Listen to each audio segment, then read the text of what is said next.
where it ricochets.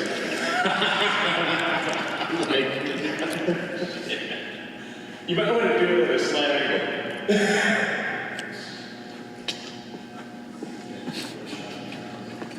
You know what I mean?